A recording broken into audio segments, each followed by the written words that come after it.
Welcome to the GK objective biology channel. तो हम discuss कर रहे हैं आज नीट यूजी 2021 का फिजिक्स का पेपर। बुकलेट कोड है भाई N3। तो आंसर की वगैरह मैच कर ली होगी आप लोगों ने। तो इसमें हम एक एक क्वेश्चंस का भाई डिटेल्ड एक्सप्लेनेशन देखेंगे किस तरीके से हमें सॉल्व करना था। तो फिजिक्स बहुत ही इंपॉर्टेंट टॉपिक और ये बिल्कुल रैंक डिसाइडिंग सब्जेक्ट है। देखो, बायोलॉजी और केमिस्ट्री तो हर कोई स्टूडेंट करता है, लेकिन जो रैंक में जो डिफरेंस आता है ना, that is due to the physics. तो सेक्शन ए में क्वेश्चन नंबर 1, 2 और 3 सिर्फ तीन तीन क्वेश्चन के सेट करके हम देखेंगे। ज़्यादा एक वीडियो में डालने से क्या है कि फिर खिचड़ी पकने लगती है, फिर मामला सही नहीं बनता। तो question number 1, if E and G respectively denote energy and gravitational constant then E upon G has the dimensions of. देखो, ये ऐसा क्वेश्चन था जो कि हर बच्चे ने किया होगा, लेकिन फिर भी कुछ बच्चे ऐसे हैं। एनीवे, तो हमें एक एक क्वेश्चन का एक्सप्लेनेशन देखना है। तो हम इसको देखें किस तरीके से सॉल्व करना है। Direct dimensional formula based question है और बिल्कुल सिंपल क्वेश्चन है। E अपॉन G का निकालना है। ठीक है जी, तो आ जाइए, डैशबोर्ड पे आ चुके हैं। अब इस पे तुम्हें ये देखना है कि भाई E अपॉन जी क्या निकालना है मुझे। E अपॉन में G, E क्या है एनर्जी और G क्या है ग्रेविटेशनल कांस्टेंट। तो काइनेटिक एनर्जी का फॉर्मूला तुम लोगों ने पढ़ा होगा, सिंपल सा। इसकी बेसिस पे हम निकाल लेते हैं, हाफ एम भी स्क्वायर। अब मुझे मतलब नहीं है कि मतलब हाफ लगा है क्या लगा है, संख्या से मतलब नहीं है। एम भी स्क्वायर, तो एम का क्या होता है भाई, डायमेंशनल फॉर्मूला एम। ठीक है, एम हो गया। तो भी का क्या होता है, देखो वेलोसिटी इज इक्वल टू क्या होता है, डिस्टेंस अपॉन में टाइम। तो डिस्टेंस का होता है एल और टी का होता है टी। तो जब ये टी ऊपर जाएगा तो टी -1 हो जाएगा। ठीक है जी, तो एम एल का स्क्वायर टी का -2, क्योंकि भी का स्क्वायर है। ठीक है जी, तो ये निकल गई मेरे पास एनर्जी का।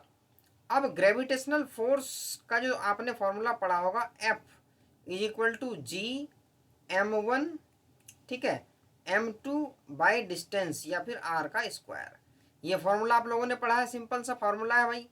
फोर्स इज इक्वल टू क्या होता है, force F is equal to m a. ये फॉर्मूला हम पढ़ते हैं। मैं क्यों एम ए बोल रहा हूँ, क्योंकि इससे हमें क्या है, हर किसी क्वांटिटी की मुझे जो है डायमेंशनल फॉर्मूला यहाँ पे पुट करना है, उसके बाद ही हम जी की निकाल सकते हैं।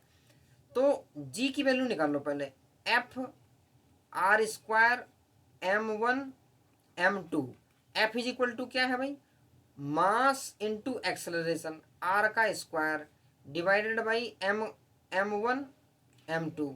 अब देखो मास का क्या होता है m, ए का क्या होता है L t-2, acceleration is equal to velocity upon में टाइम।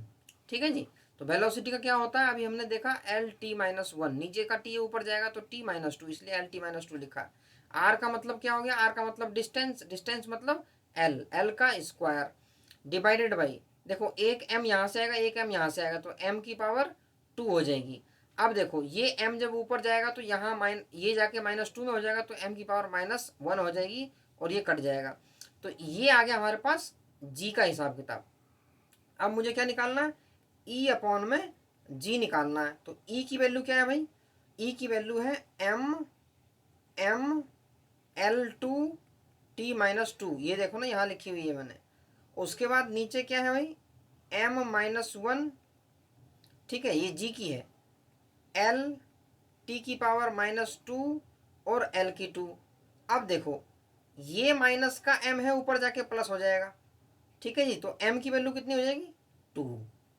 अच्छा, L स्क्वायर मतलब L की 2 है, इधर L कितनी भाई 3, 2 ये और एक ये जुड़ जाएगी ना, या ऐसा करो ये इससे ये काट दो तो L की पावर -1 हो जाएगी। T की देखो भाई, ऊपर -2 है नीचे भी -2 है, तो कट जाएंगी, T की 0। ठीक है जी, m2 L-1 T की 0। अब ये देख लो कौन से ऑप्शन में दिया हुआ है, ये तुम्हें दिया होगा, देख लेते हैं ऑप्शन नंबर m2 कितनी है भाई, m2 L-1 T0, ये ऑप्शन नंबर 4 में। तो करेक्ट आंसर इसका हो जाएगा भाई ऑप्शन नंबर 4। ठीक है जी, तो इस तरीके से हमने क्वेश्चन नंबर 1 कर लिया।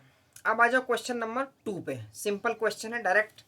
ए capacitor of capacitance C is connected across an AC source of voltage V given by v is equal to v0 या v0 कुछ भी बोल लो, v0 मान लो, sine omega t. The displacement current between the plates of the capacitor would then be given by. भाई यहाँ पे डिस्प्लेसमेंट करंट तुमसे पूछा हुआ है, तो सीधा सा फॉर्मूला बेस्ड क्वेश्चन है। अगर आपको फॉर्मूला याद था तो बड़े सिंपल तरीके से कर सकते हो, नहीं तो थोड़ी सी दिक्कत होने वाली थी इसके अंदर। तो इसको मैं जो है मिटा दूंगा यहाँ पे, क्लियर कैनवास, ठीक है। अब हम इसकी शुरुआत करेंगे इस क्वेश्चन की। तो देखो भाई, क्वेश्चन नंबर 2 के अंदर v is equal to v0 sine omega t, ठीक है, ये तो हमें गिवन है। अब डिस्प्लेसमेंट करंट आई डी, इसका फॉर्मूला तुम्हें ध्यान होना जरूरी था, C D V by D T, ठीक है। और इसके साथ साथ तुम्हें डेरिवेशन की नॉलेज भी होनी चाहिए, मैथमेटिक्स की सिंपल सी डेरिवेशन की। C D by D T भी की वैल्यू मैं पुट कर दूंगा v0 sine omega T, omega T. अब जब मैं करूंगा सी, उसके बाद क्या होगा, देखो भाई, जब यहाँ इसका तुम डिफरेंशिएशन करोगे, बेसिक नॉलेज तुम्हारे पास होनी चाहिए। ये v0 बाहर आ जाएगा और ये ओमेगा यहाँ से बाहर आ जाएगा, इसको ब्रैकेट में रख दो, ठीक है जी। और साइन का क्या होता है, कॉस ओमेगा टी, ठीक है जी। तो ये हो गया, इसको रीअरेंज कर लो, देखो किस में दिया हुआ ये ऑप्शन, v0 को यहाँ पे पहले लिया हो, ठीक है जी, ओमेगा उसके बाद आ गया, क्योंकि आंसर्स में क्या है कि रीअरेंज करके दिया हुआ है।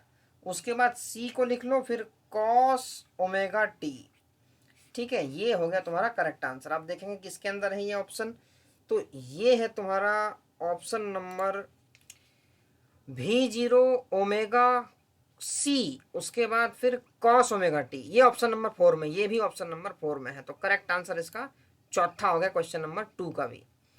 क्वेश्चन नंबर 3 देखो भाई, क्वेश्चन नंबर 3 बिल्कुल डायरेक्ट एनसीईआरटी बेस्ड क्वेश्चन है, और ऐसे क्वेश्चंस थोड़े बहुत कम देखने को मिलते हैं जो डायरेक्ट फार्मूला बेस्ड, मतलब थोड़ा सा फार्मूला और थोड़ा सा एनसीईआरटी कॉन्सेप्ट ध्यान हो तो बड़े आसानी से हो जाएगा। A lens of large focal length, ठीक है, and large aperture is best suited as an objective of an astronomical telescope since. देखो, फॉर्मूलाज को भी एज्यूम करके हम कर सकते हैं और डायरेक्ट जिसको याद हो वैसे भी कर सकता है, क्योंकि lens of large focal length, ठीक है, and large aperture is best suited as an objective of an astronomical telescope since. तो देखो, a large aperture contributes to the quality and visibility of the image, तो पहला option बिल्कुल correct है, बिल्कुल suitable है ये। A large area of the objective ensures better light gathering power, ये बिल्कुल सही, जितना बड़ा होगा उतनी बड़ी गैदरिंग पावर उसकी हो जाएगी। अब आपने सुना होगा कि चाइना ने एक बड़ा सा बना दिया है, वहाँ पे जो है ये पहाड़ वाला रीजन है, उधर उसने लगाया बहुत बड़ा टेलीस्कोप लगाया, तो क्या किया उन्होंने, उसका एरिया बढ़ा दिया है, जिससे कि क्या है, that ensures better light gathering power.